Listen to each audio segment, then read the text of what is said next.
From the street, it still looks a lot like the old post office. But behind the exterior shell,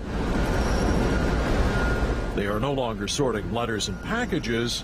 Now it's steel and concrete. Well, right now we're standing in what we believe to be the largest heritage revitalization project that's ever been undertaken by the private sector in Western Canada. The post office will become what's being called the Post. 2 office towers, with Amazon expected to occupy about 35% of the space, a Loblaws grocery store, retail outlets, and a food hall.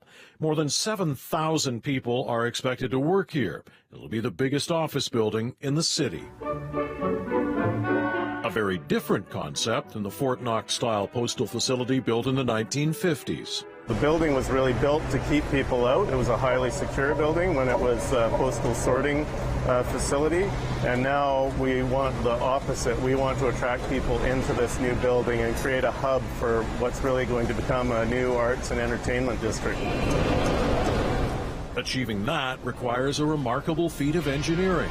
Today what we're doing here is we're really taking this structure and adding structure to it in order to support the new office buildings that are going in above. The tricky part? Adding support under the main columns, because digging a really deep hole under the existing building simply wasn't an option. We in fact suspended the existing columns in the air with a truss structure and in order to put that new foundation underneath. So kind of a unique and creative approach to reusing and revitalizing this existing structure. Another challenge in this project, creating new parking spaces. Going underground wasn't an option, so instead of going down, they're going up. So what we've done here is we've created a cylindrical ramp, a corkscrew effectively, that goes up 5 floors through the building and accesses 2 levels of parking up above here.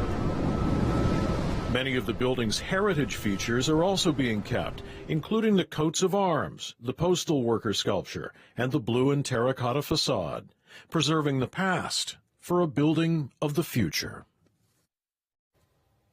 Yeah, a lot of people walk by and they say, what is that large cylindrical... I would have had no idea. You know. That's so cool. This reminds me of one of my favorite shows. It's called Impossible Engineering, and it shows how you can make these megastructures and these revitalization projects. It is amazing. Absolutely cool. Yes. A couple of footnotes to this. They say about 25,000 tons of carbon are going to be saved by retaining the existing structure because you don't have to get the trucks in there to take all the debris away. Makes sense. Yeah. As for completion, it's going to be phased in fall of 2022 to the fall of 2023. So not too far away. That's awesome. Thanks for Quadrio for taking us on the tour.